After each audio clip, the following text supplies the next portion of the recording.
11. सादगीपूर्ण नैतिक जीवन। हम अपने जीवन में जिस प्रकार का आचरण रखते हैं उसका सीधा प्रभाव हमारी आध्यात्मिक प्रवृत्ति के विकास पर पड़ता है। सभी आध्यात्मिक संत सद्गुरु हमें बताते हैं कि नैतिक आचरण ही आध्यात्मिक जीवन की नींव को मजबूत करता है। संतों के नैतिक उपदेश उनके इस ज्ञान पर आधारित होते हैं कि हमारी आध्यात्मिक उन्नति के लिए कौन से कर्म सहायक हैं तथा कौन से हानिकारक। संत नैतिकता की बात केवल नैतिकता के लिए ही नहीं करते, बल्कि उनका उद्देश्य कर्मफल के उस नियम को समझाना है जो पूरे विश्व पर लागू है। वे हमें भ्रमों तथा बंधनों से परे ले जाना चाहते हैं। वे जानते हैं कि सुख के प्रति हमारा मोह हमें खुशी की तलाश में ऐसे स्थानों पर ले जाता है जहां जाने पर हम केवल हताश, दुखी तथा मोहग्रस्त हो जाते हैं। संतों द्वारा दिए गए नैतिक उपदेश का उद्देश्य हमें ऐसे कर्मफल के भयानक चक्रव्यूह में फंसने से बचाना है जो इस सृष्टि के साथ हमें बांधे रखता है। प्रश्न कामवृत्ति का। संत महात्मा लोगों को कामवृत्ति पर नियंत्रण करने का उपदेश देते हैं, क्योंकि यह ध्यान को नीचे शरीर की इंद्रियों की ओर खींचती है। यदि हमें आध्यात्मिक उन्नति करनी है तो अपना ध्यान ऊपर की ओर ले जाना ही हमारा उद्देश्य होना चाहिए, ताकि हम अपनी चेतना के स्तर को उन्नत कर सकें। कोई भी चीज जो ध्यान को शारीरिक या इंद्रिय सुखों की ओर ले जाती है, वह व्यक्ति को संसार में नीचे की ओर खींचती है और उसे इस भौतिक जगत के साथ अधिक मजबूती के साथ बांध देती है। स्टेनले व्हाइट ने अपनी पुस्तक लिबरेशन ऑफ द सोल में उन नैतिक समस्याओं पर चर्चा की है जिनका आध्यात्मिक मार्ग पर चलने वाले जिज्ञासु को सामना करना पड़ता है। वह कहते हैं कि बहुत से आध्यात्मिक संत सद्गुरु स्वयं ग्रस्त होते हैं। स्टेनले कहते हैं, वे स्वयं उदाहरण बनकर दिखाते हैं कि मनुष्य एक ग्रस्त के रूप में जीवन बिताते हुए भी आध्यात्मिक मार्ग पर सफलतापूर्वक आगे बढ़ सकता है। यदि हम विवेकशील तथा नियमित जीवन जिएं तो हम महसूस करेंगे कि आध्यात्मिक अभ्यास धीरे धीरे हमें शारीरिक आवश्यकताओं की ओर से उदासीन कर रहा है। तब हम काम की प्रवृत्ति को भूल जाते हैं, क्योंकि हम इस अभ्यास में इतना आनंद विभोर हो जाते हैं कि खुशी से कामवृत्ति से संबंधित क्षणिक सुख भोग को त्याग देते हैं। संत महात्मा बहुत व्यवहारिक दृष्टिकोण रखते हैं। वे जानते हैं कि आध्यात्मिक मार्ग पर आते ही हम इंद्रियों के विषय भोगों से एकदम मुंह नहीं मोड़ सकते। वे उपदेश देते हैं कि निर्लिप्त होने की यह अवस्था धीरे धीरे आती है। वे हमें उस समय तक शारीरिक आवश्यकताओं को संयम में रहकर पूरा करने की आज्ञा देते हैं जब तक हम उस शब्द धुन के साथ जुड़ने की अवस्था तक नहीं पहुंच पाते। फिर यह आवश्यकता हमारे लिए महत्वहीन हो जाती है। जैसे जैसे हम भीतर आध्यात्मिक उन्नति करते हैं, वैसे वैसे व्यवहारिक रूप से कामवृत्ति में हमारी रुचि तथा इसे संतुष्ट करने की आवश्यकता कम होती जाती है। कुछ गिने चुने व्यक्तियों को छोड़कर जिन्होंने वास्तव में इस प्रवृत्ति पर विजय पा ली है, अन्य सबके लिए ब्रह्मचार्य जीवन अव्यवहारिक है। इसी प्रकार जबरदस्ती जीवन में ब्रह्मचर्य का पालन करने से कुछ भी प्राप्त नहीं होगा, क्योंकि ऐसी स्थिति में इंद्रियों के दमन के कारण मन विद्रोह करता रहेगा। अतः यह स्पष्ट है कि संतों द्वारा बताए तरीके के अनुसार अपने को भीतर शब्द धुन के साथ जोड़कर धीरे धीरे विरक्त होने के उद्देश्य को सामने रखकर निर्मल नैतिक ग्रस्त जीवन जीना ही एकमात्र उपयुक्त विधि है जिसके द्वारा शारीरिक आवश्यकताओं पर विजय पाई जा सकती है। यह मन ही है जो हमें आत्मिक अनुभूति प्राप्त करने से रोकता है। इसलिए बहुत से लोग जो अपनी आध्यात्मिक सूझबूझ विकसित करना चाहते हैं, वे किसी न किसी तरह अपने मन को वश में करने की कोशिश करते हैं। कई लोग अनेक तरह से तप करते हैं अथवा जीवन में अनेक संयम अपनाते हैं। वे आशा करते हैं कि ऐसा करके वे दुनियावी विषय भोगों से जबरदस्ती मन को विरक्त कर सकते हैं। परंतु यदि हम मन को आनंद प्राप्त करने का कोई विकल्प नहीं देते, अगर हम मन को और अधिक खुशी देने वाले परम आनंद के स्रोत के साथ जोड़ने में सफल नहीं होते, तो वह किसी न किसी दिन प्रतिक्रिया अवश्य करेगा।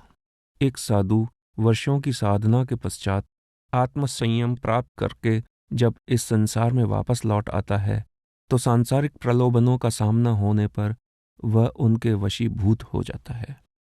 तब यह भी हो सकता है कि वह एक साधारण व्यक्ति के समान भी आत्मसंयम न रख सके।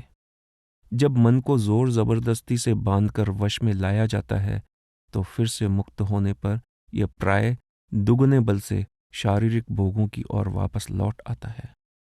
इंद्रियों को जबरदस्ती काबू करने से इन भोगों से छुटकारा नहीं पाया जा सकता, और न ही जैसा कुछ लोग सोचते हैं कि इन विषय भोगों में बहुत अधिक लिप्त रहकर उन्हें संतुष्ट करके ही उनसे ऊपर उठा जा सकता है। ऐसा करना ठीक वैसे ही है जैसे पेट्रोल फेंककर आग बुझाने का प्रयास करना।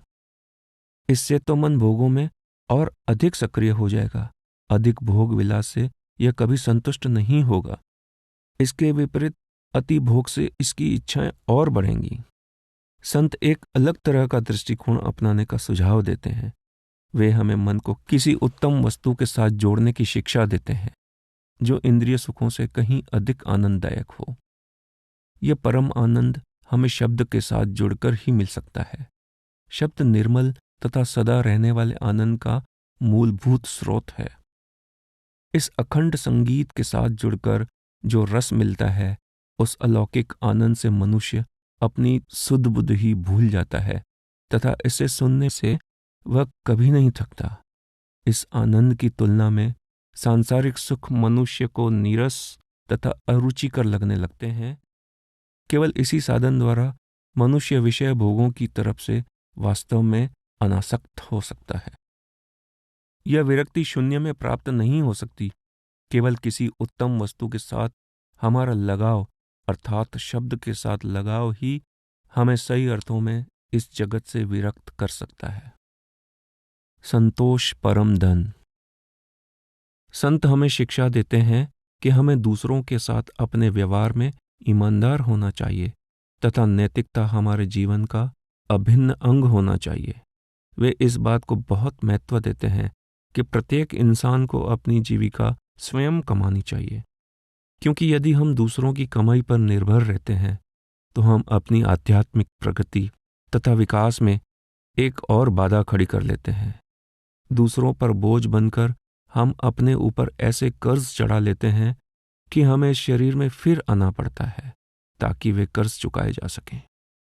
सच्चे आध्यात्मिक संत सद्गुरु ईमानदारी से जीविका कमाकर हमारे सामने उदाहरण प्रस्तुत करते हैं। इस प्रक्रिया में मार्ग से भटके बिना वह जीवन निर्वाह करते हैं। अपने निजी प्रयोग के लिए वह अपने शिष्यों से धन कभी नहीं स्वीकार करते। वह दूसरों के साथ अपने व्यवहार में निष्कपट तथा निष्पक्ष होते हैं। वह हर पल यही दर्शाते हैं कि खुशी धन संपत्ति से नहीं बल्कि मन के संतोष से मिलती है। इस भौतिक युग में हमारे मन में यह विचार किसी तरह घर कर गया है कि अधिक खुश रहने के लिए हर चीज हमें अपनी रोजमर्रा की जरूरत से बहुत ज्यादा चाहिए। हम इस बात को समझते ही नहीं कि जब भौतिक सुख सुविधा तथा सुरक्षा हमारे लिए महत्वपूर्ण हो जाते हैं तो हमारी अंतर्मुखी प्रवृत्ति कम होने लगती है। अपने आप को धन संपत्ति तथा दुनियावी पदार्थों से जोड़कर हम अपना अहंकार और बढ़ा लेते हैं। अपनी अंतर्मुखता अथवा संतुलन को दुर्बल कर लेते हैं। इस प्रक्रिया में हम अपने आप को अपनी असलियत से अलग कर लेते हैं और धन संपत्ति तथा कामनाओं से बंधकर व्याकुल और तनावग्रस्त हो जाते हैं। हम अपनी नश्वरता के कटु सत्य को सदैव अनदेखा करने की कोशिश करते हैं। हमारा मन कभी अपने आप को व्यस्त रखकर कभी अधिक धन इकट्ठा करने का प्रयास करता है, कभी अधिक सत्ता अथवा अपनी पसंद की अन्य वस्तुएं जुटाने में लगे रहकर खुद को धोखा देता है। इस परिस्थिति में हम सभी पर दुनियावी धंधे करने का जुनून इस हद तक सवार रहता है कि हमें अपने अंत समय को याद रखने तक की फुर्सत नहीं मिलती। सच तो यह है कि हमारी स्थिति उस शुतुरमुर्ग के समान है जो अपना सिर जमीन में छिपाकर सोचता है कि उसे कोई नहीं देख सकता। एक न एक दिन हमारा अंत होगा ही। चाहे हम कहीं भी छिप जाएं या किसी भी कार्य में व्यस्त हों। अपने अंतर में सुख खोजने के बजाय बाहरी जगत में सुख खोजने की कोशिशों में हमने अपनी उलझनें इस हद तक बढ़ा ली हैं कि लौटना संभव नहीं है। हमारे विक्रेता प्रचार माध्यमों यानी मार्केटिंग मीडिया को अपने विचारों पर हावी करके अपने लिए बनावटी आवश्यकताएं उत्पन्न कर ली हैं। इस प्रक्रिया में हमने टीवी विज्ञापनों द्वारा दिए जाने वाले अपार आनंद के आश्वासनों के अनुरूप अपने आप को ढाल लिया है और उनके लुभावने जाल में सिर से पांव तक फंस गए हैं।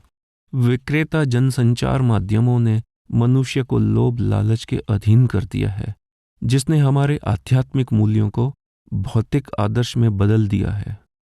उपभोक्तावाद ही हमारी जीवन शैली को संचालित कर रहा है। खरीदारी के लिए बाजारों में जाना धार्मिक भावना का विकल्प बन गया है और मॉल तथा खरीदारी भवन यानी शॉपिंग कॉम्प्लेक्स ही अब पूजा अर्चना के स्थान बन गए हैं। हम अपने पड़ोसियों से पीछे नहीं रहना चाहते हैं और वह सब प्राप्त करना चाहते हैं जिसकी जानकारी प्रचार माध्यम देते हैं। 10 क्रेडिट कार्ड भी हमारे लिए पर्याप्त नहीं हैं। यदि हमारे पास सर्दियों के लिए अलग और गर्मियों के लिए अलग घर है, इसके साथ समुद्र के किनारे एक फ्लैट और हरे भरे वन में भी एक कुटीर है, फिर भी हम संतुष्ट नहीं हैं। एक दिन में हम कितनी कमीजें पहन सकते हैं, एक शाम को हम कितनी पोशाकों का प्रदर्शन कर सकते हैं, रात को हम कितने कमरों में सो सकते हैं। यदि हम उन भौतिक पदार्थों को पाने में सफल हो भी जाएं जो सामाजिक प्रतिष्ठा की पहचान है, जैसे विशेष ग्राहक के लिए बनी रोल्स रॉयस कार अथवा एक निजी छोटा हवाई जहाज, इसके बावजूद भी यदि हम सुख का अनुभव नहीं कर सकते तो इन सब साधनों का क्या फायदा? क्या हमारी हालत उस कुत्ते के समान नहीं है जो बिना सोचे समझे एक कार के पीछे तब तक भागता है जब तक वह उसके पास नहीं पहुंच जाता, परंतु कार के पास पहुंचने के बाद उसे समझ ही नहीं आता कि अब उसे क्या करना है। लोभ विनाशकारी होता है। यह मनुष्य को अंधा बना देता है। यह लोभ लोगों में अपनी मनचाही वस्तुएं पाने की चाहत को इतना प्रबल कर देता है कि वे अपनी आत्मा तक को कौड़ियों के भाव बेचने को तैयार हो जाते हैं। बिना सोच विचार किए अपनी बेतुकी मांगों को पूरा करने के लिए लोग अक्सर बेरहम हो जाते हैं। जरा सोचें कि अपने लोभ को संतुष्ट करने के लिए हमने पृथ्वी की संपदा का किस प्रकार शोषण किया है।